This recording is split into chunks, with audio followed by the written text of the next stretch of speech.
Now, when we look at the educators across the country, most of them were supportive or even curious.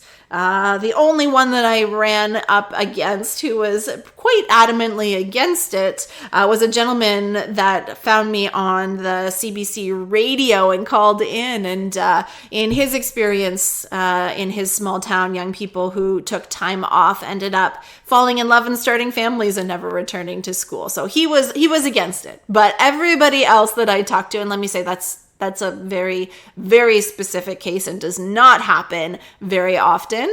But everyone else was very, very, very supportive. And we were able to run multiple professional development sessions throughout the tour. And probably over 400 educators came out to learn more about the gap year pathway. So you're going to see more and more in the schools that the educators are learning and more comfortable talking about this pathway.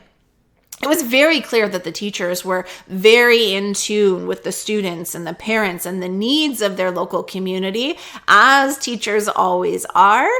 Many of them that came out were actually parents of grade 12 students who were going to take a gap year, so they're very much living it. And almost all of them knew someone who was currently taking a gap year or who had recently taken a gap year. So when you feel like you're the only one taking a gap year, 400 teachers across the country beg to differ. There are lots of people who are choosing to take that time. And if you do want to meet others who are taking a gap year, you need to get involved in our Gap Year GPS program.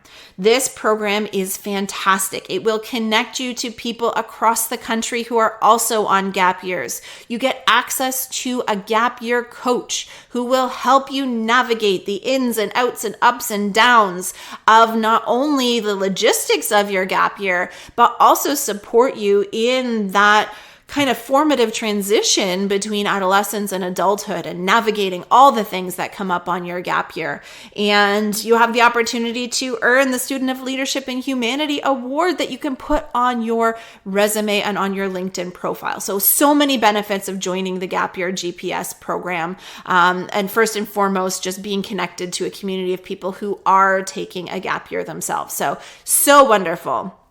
And then I got sidetracked there. The teachers also themselves, many of them had taken gap years and were really, really vocal about how beneficial it had been for them. And were really encouraging their students to take this gap time. So whether they were classroom teachers or guidance counselors or career professionals who were there supporting career development all across the board, lots of supportive teachers. So don't hesitate to reach out to your school, reach out to your teachers, and learn a little bit more about their thoughts on the gap year pathway.